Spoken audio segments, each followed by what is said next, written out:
estudiantes.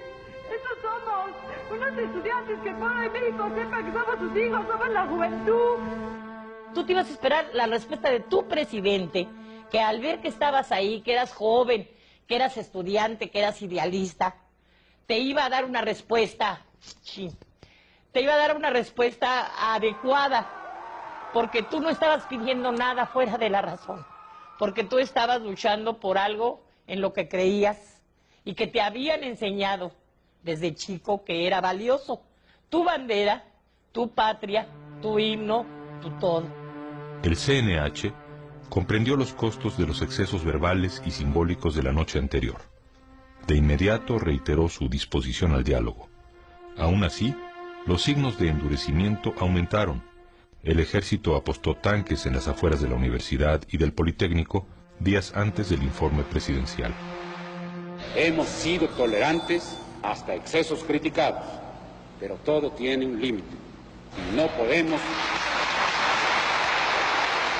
podemos permitir ya que se siga quebrantando irremisiblemente el orden jurídico como a los ojos de todo mundo ha venido sucediendo. Aunque debilitado, el 13 de septiembre el movimiento daría una nueva batalla cívica que permanecería hondamente en el recuerdo de muchos, la llamada Manifestación del Silencio. Cerca de 200.000 jóvenes marcharon con pañuelos en la boca. Luis González de Alba la describiría así: de aquellas decenas y después de cientos de miles, solo se oían los pasos. El silencio era más impresionante que la multitud. Parecía que íbamos pisoteando toda la verborrea de los políticos, todos los discursos, toda la demagogia. El 18 de septiembre el ejército ocupa la ciudad universitaria y el 24 de septiembre el ejército toma el casco de Santo Tomás después de horas de batalla campal entre estudiantes y policías. Algunos líderes son detenidos y enviados a la cárcel de Lecumberri. La capital del país vive un estado de sitio apenas disfrazado. El día 30 el ejército sale de la ciudad universitaria. El 2 de octubre 3 líderes estudiantiles iniciaban las pláticas oficiales con representantes del gobierno en la casa de Barrosierra. El movimiento estudiantil declinaba de manera evidente. Mermados y golpeados, los dirigentes que quedaban libres convocaron a un mitin en la Plaza de las Tres Culturas, en Tlatelolco. El 2 de octubre se reunieron entre 5 y 10.000 personas en la Plaza de las Tres Culturas, un lugar cerrado con apenas 2 accesos, una verdadera trampa natural. Queríamos que fuera un mitin muy rápido porque acabábamos de salir pues de la ocupación de las escuelas por el ejército. Entonces era llegar y salir rápido.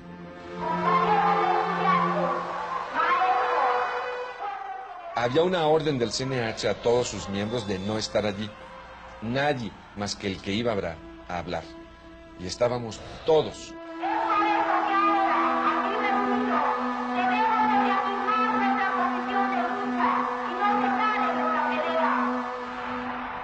Desde la mañana los tanques se habían apostado en los alrededores de la plaza.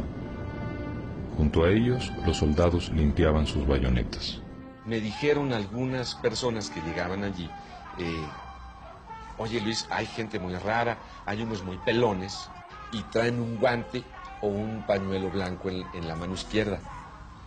Pues, bueno, pues han de ser policías. Se sabría después que se trataba del Batallón Olimpia, entrenado para la seguridad durante los Juegos Olímpicos, que rondaba el edificio Chihuahua donde se hallaban los oradores. Otros llegaban y decían, el ejército está en tal calle. Pues sí, en todo mitin, en toda manifestación, el ejército había estado vigilando a la distancia. No era nada extraordinario, está el ejército, pues sí. El ejército era comandado por el general José Hernández Toledo, el mismo que había encabezado la toma de la Universidad de Morelia en 1966, la irrupción en la Preparatoria 1 y la ocupación de la ciudad universitaria. Lo que yo no sabía era que eso era un cerco. Atrás del Chihuahua también había ejército que iba a avanzar bajo el edificio. Cuando un helicóptero empezó a volar por encima de la plaza, un helicóptero verde del ejército, volaba en círculos concéntricos. De pronto, los hombres del guante blanco subieron al tercer piso del edificio Chihuahua Entonces me preocupé y le dije a los chicos, miren, están tirando bengalas, y si tiran bengalas significa que tienen la intención de disparar. Y como sabían que había estado en Vietnam, me dijeron, hey, tú ves las cosas como en Vietnam. Apenas me decían esto, empezaron los disparos. Aparecen un montón de manos haciendo esto. Manos con guante blanco, con trapo blanco. Aparecen haciendo así, ¡paz! Y se empiezan a oír paz, paz, y la gente corre. Los hombres del guante blanco obligaron a los líderes a tirarse al suelo. Y desde el barandal del tercer piso empezaron a disparar hacia abajo al azar. Y entonces el helicóptero y ta, ta, ta, ta, ta, ta, ta, ta, y el chamaco queda en el pasto. Yo tengo la idea como si lo hubieran clavado así.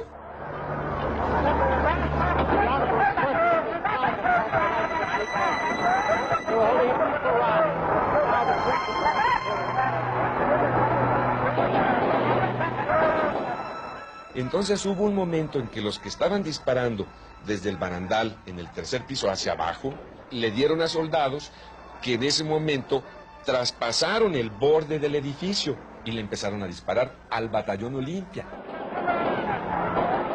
Los fusiles no los dirigían hacia arriba, los dirigían hacia abajo. Vi cómo caía la gente, los jóvenes. La misión del ejército, señala Díaz Ordaz en sus memorias, era impedir que los alborotadores tomaran la Secretaría de Relaciones Exteriores que se encuentra en el costado sur de la plaza.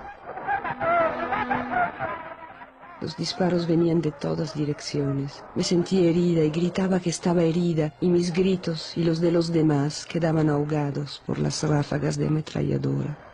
La matanza continuaba en la plaza. La gente se dispersaba aterrorizada, tratando de escapar de la lluvia de balas que caía sobre ella. El fuego nutrido duró poco más de una hora. A las 7:45 una tanqueta disparó contra la plaza. Que el grueso del fuego que se oyó durante tanto rato fue el ejército en ese cerco, con la gente en medio. Y allí vino la gran matanza.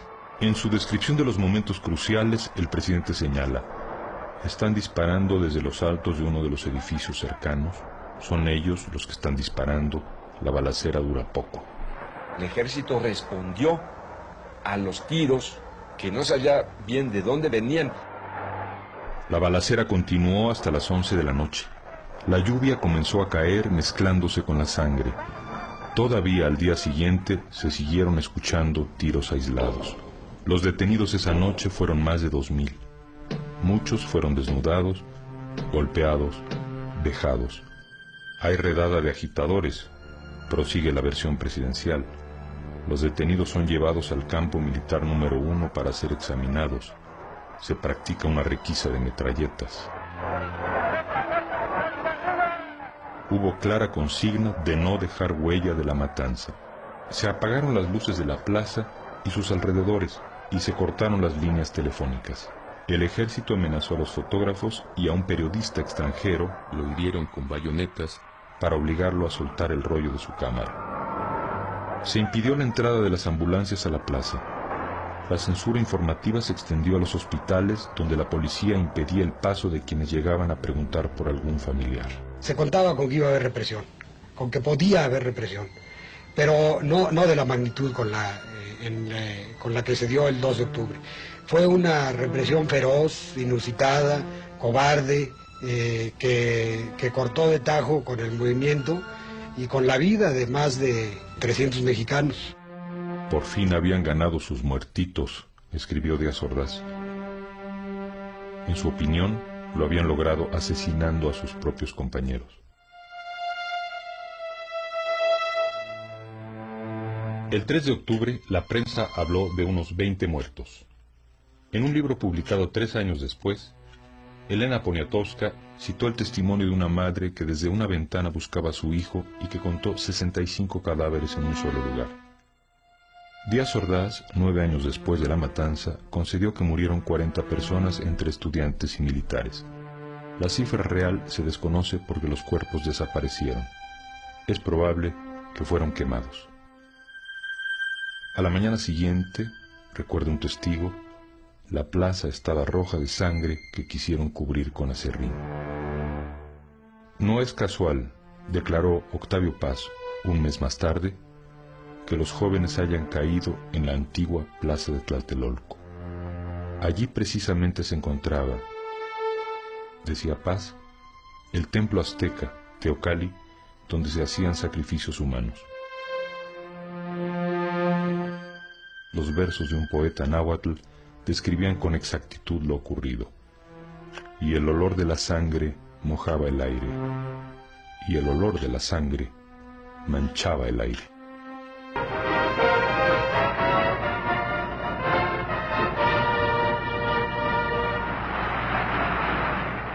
El 12 de octubre, 10 días después de la matanza, daban comienzo los Juegos Olímpicos bajo el emblema de la Paloma Blanca de la Paz. Minutos antes de que Díaz Ordaz los inaugurara, un grupo de asistentes al estadio de la ciudad universitaria hizo volar sobre el palco presidencial un gran papalote que representaba una paloma negra. Cuando Octavio Paz recibió la noticia de la matanza de Tlatelolco, renunció como embajador de México en la India. Lázaro Cárdenas no podía creer que los soldados de la revolución hubiesen usado sus armas contra los estudiantes. Un año después, al rendir su quinto informe de gobierno, Díaz Ordaz se refirió con detenimiento a los sucesos del 2 de octubre. Asumo íntegramente la responsabilidad personal, ética, social, jurídica, política e histórica por las decisiones del gobierno en relación con los sucesos del año pasado.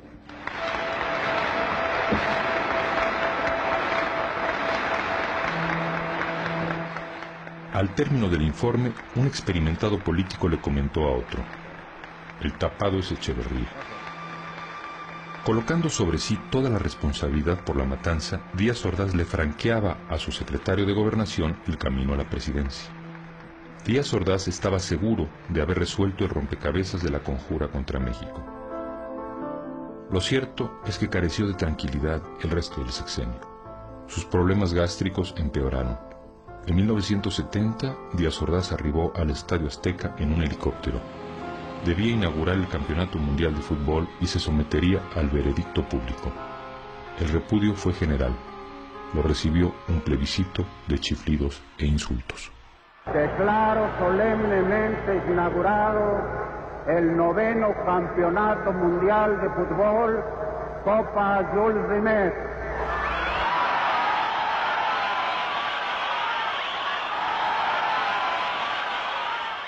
En 1977, Gustavo Díaz Ordaz fue nombrado embajador de México en España y se vio obligado a salir del aislamiento en que vivía. Cuando los periodistas le hicieron las preguntas obligadas sobre el 68, contestó acompañando las palabras con golpes en la mesa. Que va a España un mexicano limpio que no tiene las manos manchadas de sangre. Pero de lo que estoy más orgulloso de esos 6 años es del año de 1968, porque me permitió servir y salvar al país. Les guste o no les guste, con algo más que horas de trabajo burocrático, poniéndolo todo: vida, integridad física, horas, peligros, la vida de mi familia, mi honor, el paso de mi nombre a la historia. Todo se puso en la balanza. Afortunadamente salimos adelante. Y si no ha sido por eso, usted no tendría la oportunidad, muchachito, de estar aquí preguntando. No estoy de acuerdo con usted en que hay un país antes de Tlatelolco y otro país después de Tlatelolco. Para mí México es México antes y después de Tlatelolco. Ese es un incidente penoso en la vida de un pueblo.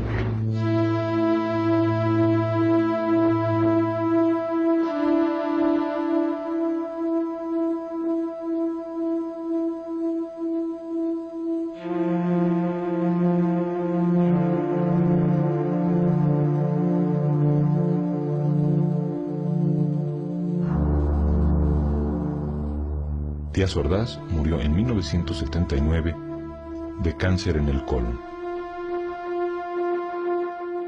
De todos sus errores de apreciación, ninguno superaría a los contenidos en aquella frase. La historia la reescribiría así: México no fue el mismo antes y después de Tlatelolco, y no lo fue en parte muy importante debido a Tlatelolco.